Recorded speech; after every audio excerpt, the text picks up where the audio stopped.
같이 한 목소리로 읽겠습니다. 야곱아, 너를 창조하신 여호와께서 지금 말씀하시느니라. 이스라엘아, 너를 지으신 이가 말씀하시느니라. 너는 두려워하지 말라.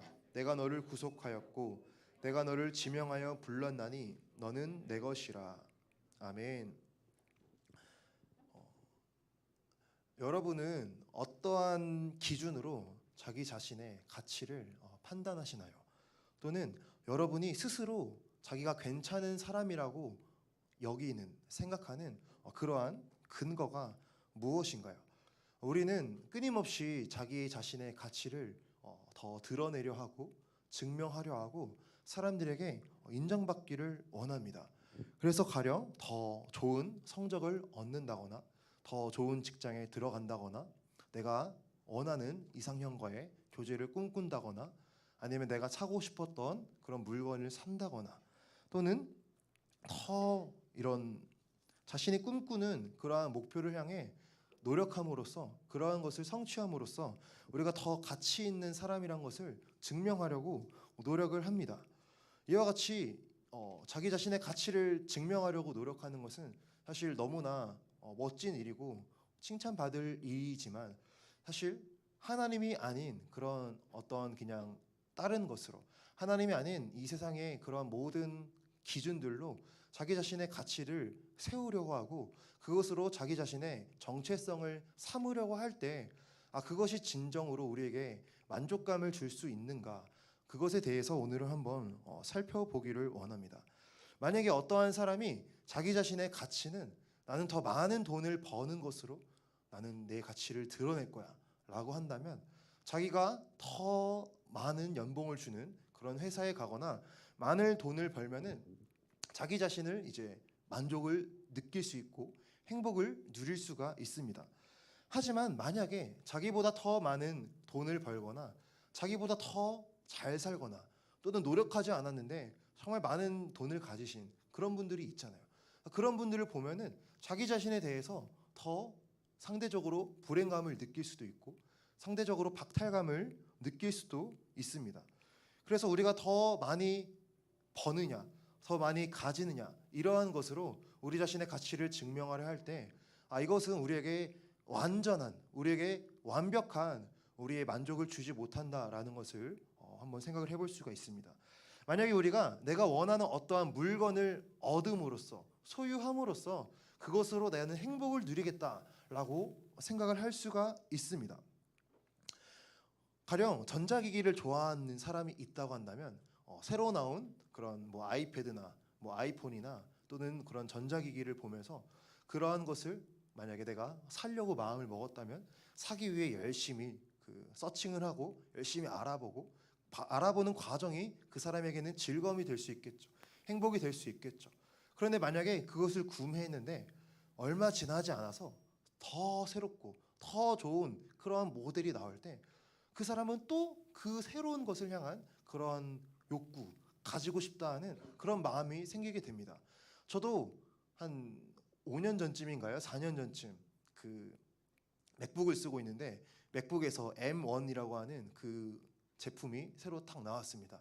그때 제가 교회에서 그 영상 편집하는 업무를 담당하고 있어서 제가 가진 원래 노트북을 했을 때 너무 오래 걸리는 거예요. 그래서 이 M1으로 하면은 되게 잘 된다는 말을 듣고 M1을 사고 싶었는데 사실 비싸잖아요, 맥북이. 비싸가지고 한 10개월 정도 있다가 당근마켓에서 좀 저렴하게 하나를 구매를 했습니다. 자, 그런데 얼마 지나지 않아서 M2 칩을 탑재한 새로운 맥북이 등장을 했어요. 근데 저는 또 그걸 보니까 또 이거 M2를 사고 싶다. 더 좋은 신상 노트북을 사고 싶다. 막 이런 마음이 올라오는 겁니다. 자, 이런 작은 우리의 모습을 뒤돌아볼 때도 내가 무엇인가를 소유함으로써 나의 만족을 누리겠다, 나는 행복을 누리겠다라고 했을 때 사실 이 세상은 끊임없이 새롭고 더 좋은 것이 나오기 때문에 또 우리의 욕심은 끝이 없기 때문에 그러한 것으로 우리가 만족을 누릴 수는 없겠구나, 완전한 행복을 줄 수는 없겠구나, 그런 생각을 또 해볼 수가 있습니다. 또 만약에 어떤 사람이 나는 경쟁에서 이겨야만 나는 내 자신의 가치가 있다고 생각해 라고 생각하는 사람이 있다고 해봅시다. 우리가 살아가는 이 시대가 정말 무한 경쟁의 시대입니다. 끊임없이 경쟁해야 되고 끊임없이 잘해야 되고 잘해야지만 살아남는 그러한 시대를 살고 있는데, 이런 무한 경쟁의 시대를 살아가면서 사실 내가 경쟁에서 이겨야만 나는 가치가 있어 라고 생각을 한다면, 그 사람은 이 시대를 살아갈 때 너무나 많은 스트레스와 너무나 많은 이런 압박감을 받게 되지 않을까라는 생각을 해보게 됩니다. 최근에 굉장히 히트했던 그런 영화가 있는데, 인사이드 아웃 2, 그 영화 다 많이 보셨을 거라고 생각을 해요. 그 영화의 이제 주인공 라일리는 이제 새로운 하키팀에 들어가고, 그 새로운 팀에서 자기 자신이 인정받고 싶어서 새로운 사람들한테 자기가 더 좋은 사람으로 보여지고 싶어서 정말 강박 증세에 가까울 정도로 엄청나게 부단하게 노력을 합니다. 그래서 끊임없이 실수를 하지 않을까, 실수를 예방하기 위해, 실수를 대비하기 위해 끊임없이 머릿속으로 생각을 하고, 또는 비매너적인 그런 행동을 하면서까지 경쟁에서 이기려고 하고 자기 자신의 어떠한 가치를, 자기 존재를 증명하려고 하는 그러한 주인공의 모습을 볼 수가 있어요. 그런데 그 영화를 보면은 그렇게 끊임없이 노력하는 그 주인공의 심리를 누가 지휘하고 있느냐? 바로 불안이라고 하는 그런 심리가 지휘를 하고 있습니다. 그 불안은 끊임없이 자기 자신이 사람들에게 인정받지 못하면 안 된다라고 하는 그러한 어떤 심리에 강박적으로 사로잡혀서 끊임없이 부단히 노력하는 것이죠. 물론 그러한 어떤 노력 자체는 사실 나쁜 일이라고는 할 수는 없죠. 그런데 아무리 그렇게 노력을 하고 불안감을 없애고자 하더라도 그 안에서 완전한 만족을 누리지 못하는, 그 안에서 완전한 행복을 누리지 못하는 그러한 모습을 살펴볼 수가 있습니다. 결국 우리가 경쟁에서 이겨야지만, 또는 남들로부터 인정을 받아야지만 나는 내가 가치 있는 사람이야, 나는 내가 소중한 사람이야, 나는 사람들한테 인정을 받아야만 나는 내 정체성이 세워질 수 있어 라고 우리가 생각을 한다면, 역시나 그것도 우리에게 100% 완전한 그런 만족을 주지는 못한다라는 것을 생각을 해볼 수가 있습니다. 만약에 우리가 인정받을 때 우리가 행복과 그런 만족을 누린다 한다면, 우리가 정말 자기가 조금 잘하는 그런 영역이나 자기가 좀 이렇게 우위적으로 그런 잘하는 그런 영역 안에서는 자기 자신이 금방 우쭐해질 수가 있어요.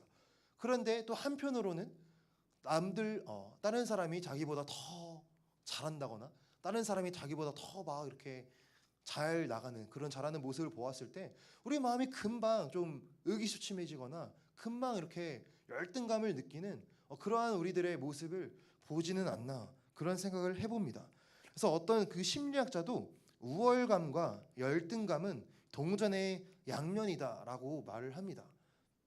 우월감과 열등감은 그것이 떨어진 것이 아니라 연결되어 있다라고 생각을 해볼 수가 있다라는 것이죠. 키르케고르라고 하는 그런 철학자가 있는데, 이분이 이제 어떤 말을 했냐면, 사람들은 대체적으로 하나님이 아닌 다른 것으로 자신의 정체성을 삼으려 한다라고 말을 했어요. 저도 이것을 보면서 되게 많이 동의가 되었습니다.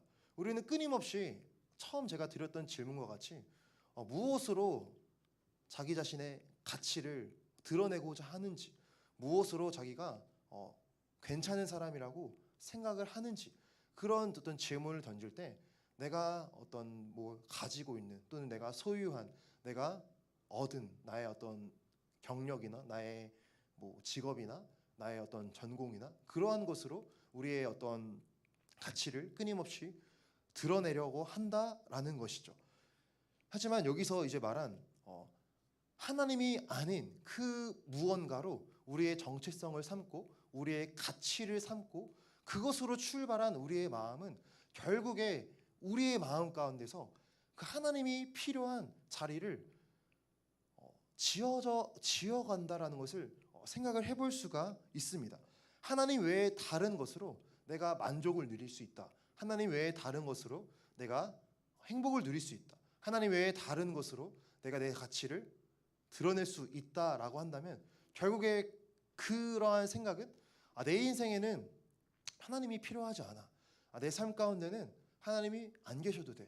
나는 지금도 충분히 잘하고 있고 나는 지금 충분히 나쁘지 않아 라고 하는 그런 어떤 생각으로 이어지게 된다라는 것이죠.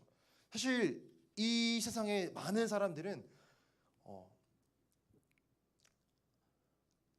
자기의 어떤 삶의 의미에 대해서 다른 사람의 눈치를 보지 말고 다른 사람의 어떤 기준에 맞추어 살지 말고 네가 스스로 의미를 정해서 그 기준에 맞게 열심히 살아가. 그게 잘 사는 길이야 라고 말을 합니다. 저도 뭐 이런 말을 우리도 너무나 많이 들으면서 살아가죠.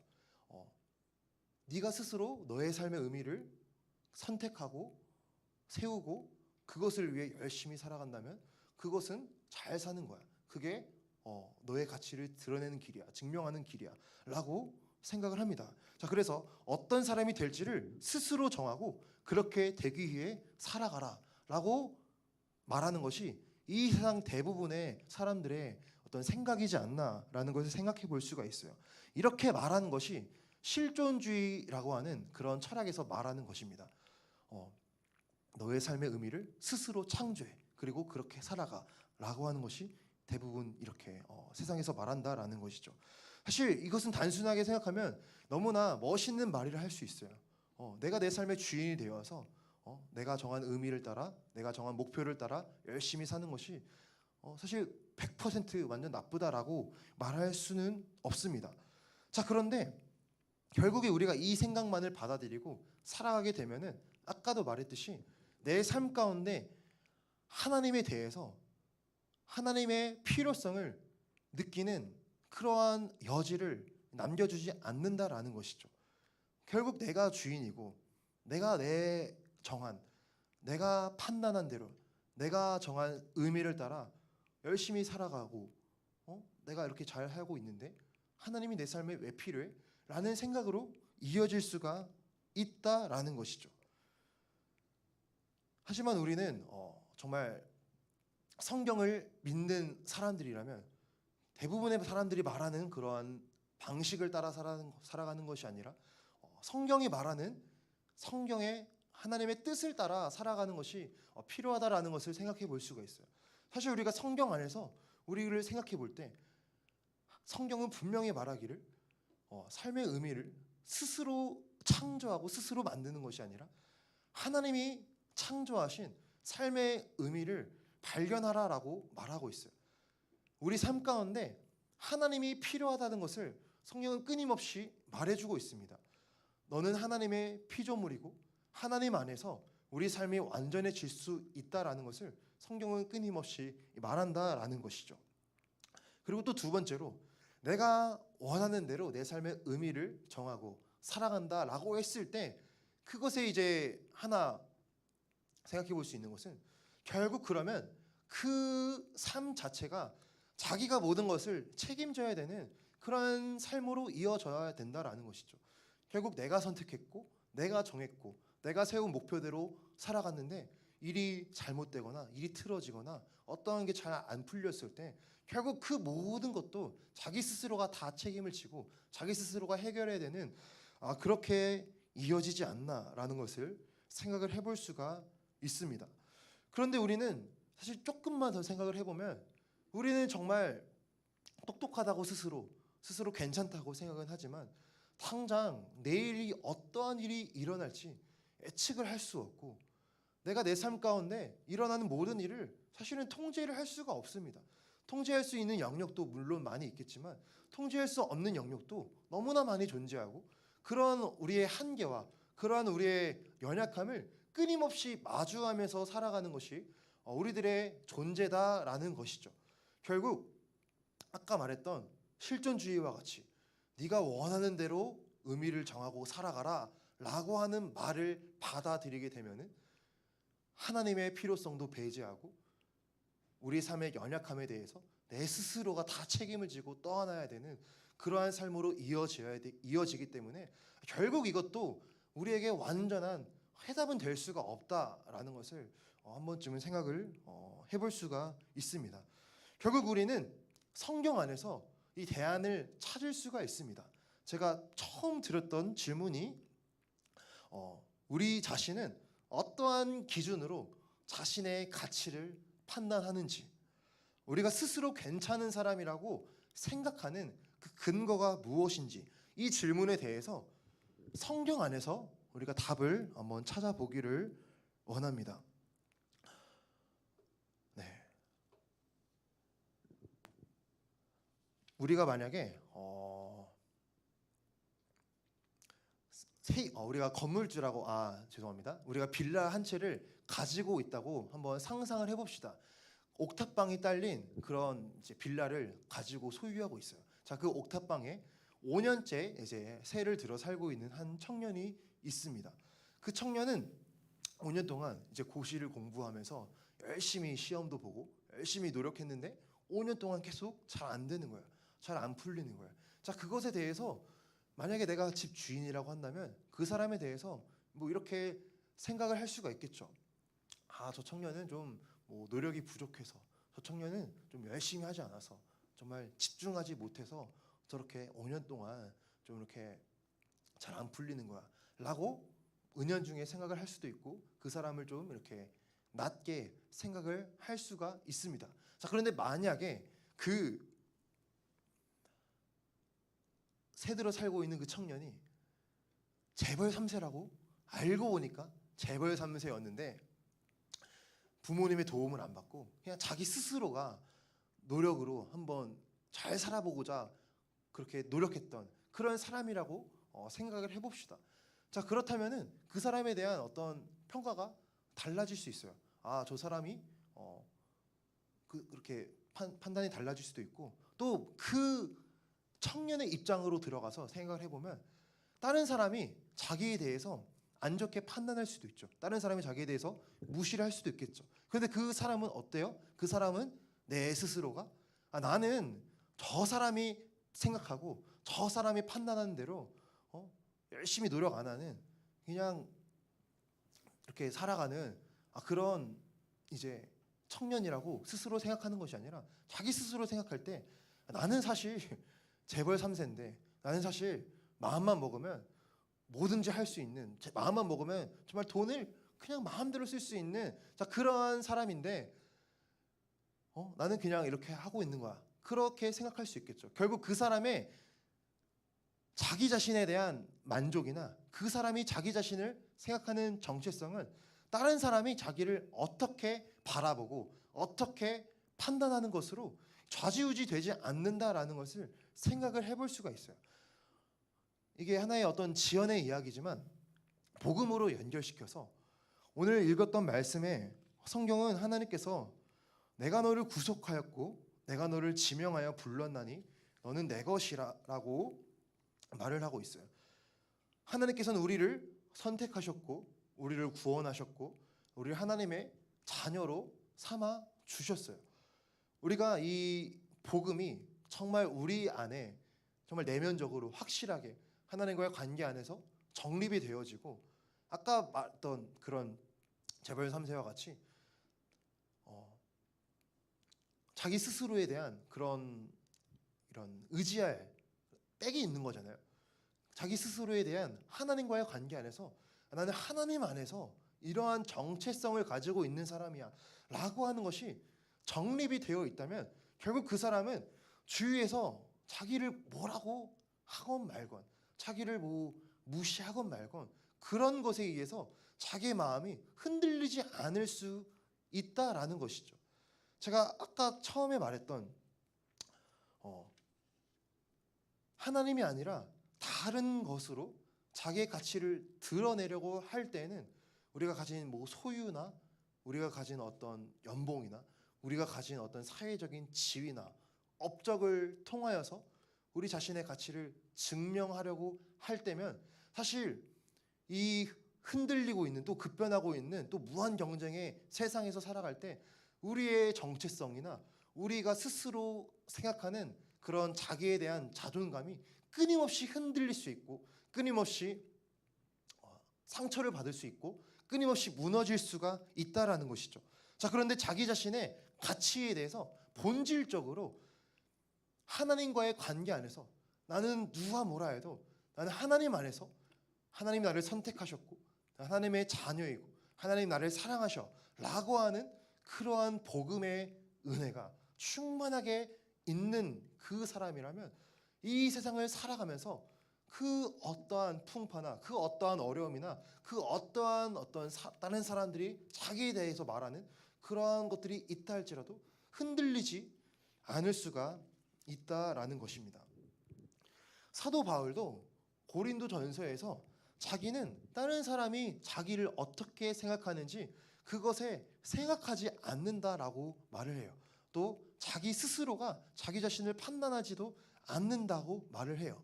왜 그렇게 사도 바울은 말하느냐? 다른 사람이 자기를 무엇이라 판단하건 말건 그것으로 내 마음이 자기의 정체성이 흔들리는 것이 아니라 나는 하나님 안에서 복음으로 말미암아 새롭게 된 정체성이 확실하게 있으니까 자기 자신을 음해하고 자기 자신을 모독하고 자기 자신을 안 좋게 말하는 그것에 의해서 자기는 그것을 개의치 않는다라고 말하는 사도 바울의 고백이 있습니다. 결국 우리는 끊임없이 하나님의 관점으로 자기 자신을 바라보고 자기 자신을 해석하는 그러한 과정이 우리 안에 있어야 된다라는 것을 생각을 해볼 수가 있습니다. 정말로 이 세상을 창조하시고 이 세상을 다스리시고 주관하시고 이 온 우주의 역사를 다 총괄하시는 그 하나님께서 나의 아버지가 되시고 그 하나님이 나를 사랑하시고 그 하나님이 나를 오늘 말씀과 같이 내가 너를 구속하였고 내가 너를 지명하여 불렀나니 너는 내 것이라 이 말씀 안에서 우리가 충만한 은혜를 누린다면은 우리는 이 험한 세상을 살아가면서 여러 가지 사회적으로 힘들 수도 있고 물론 여러 가지 일이 있을 수는 있지만 그 안에서 하나님 안에서 힘을 얻을 수가 있다라는 것입니다. 물론 제가 말한 이 포인트는 결국 우리가 그러면 하나님 안에서 구원받았으니까 이 세상을 대충 아무런 노력도 하지 않고 살아가도 되는가 뭐 그런 의미로 말하는 것이 아닙니다. 물론 우리도 우리 삶 가운데 최선을 다해야 되고 우리의 삶 가운데 정말 더 하나님께 영광을 올려드리기 위해서 더 열심히 노력하며 살아가야겠죠. 근데 본질적으로 자기 자신을 같이 매기는 것이 하나님이 나를 같이 매기신 것으로 나를 바라보는 것이 필요하다라는 것을 말씀드리고 싶습니다. 디도서 3장 7절 말씀을 보면은 우리로 그의 은혜로 힘입어 의롭다 하심을 얻어 영생의 소망을 따라 상속자가 되게 하려 하심이라. 아멘. 또 로마서 8장 17절에 자녀이면 또한 상속자 곧 하나님의 상속자요 그리스도와 함께한 상속자니 우리가 그와 함께 영광을 받기 위하여 고난도 함께 받아야 할 것이니라. 아멘. 성경은 우리가 하나님의 자녀가 되었고 하나님의 자녀로서 하나님 나라의 상속자가 되었다라고 말을 하고 있어요. 우리는 이 세상이 뭐라 말하건 말건 우리는 하나님 안에서 하나님의 자녀로 부름받았고 하나님 나라의 상속자라는 것을 말해주고 있습니다.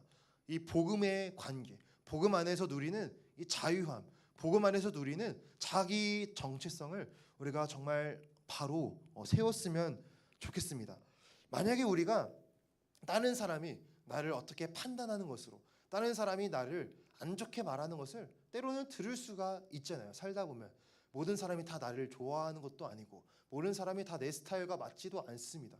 우리는 공동체로 살아가기 때문에 관계 안에서 트러블이 있을 수가 있어요. 이거는 뭐 어쩔 수 없는 일이잖아요.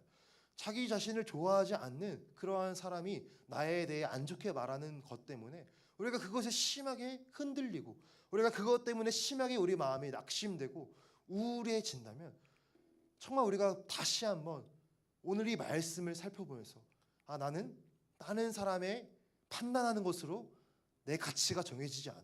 나는 하나님이 나를 판단하신 것으로 나는 내 가치를 정할 거야. 이렇게 우리가 이겨나가야 된다라는 것입니다. 끊임없이 우리는 이 복음을 묵상함으로써 우리가 자유함을 누릴 수가 있다라는 것입니다.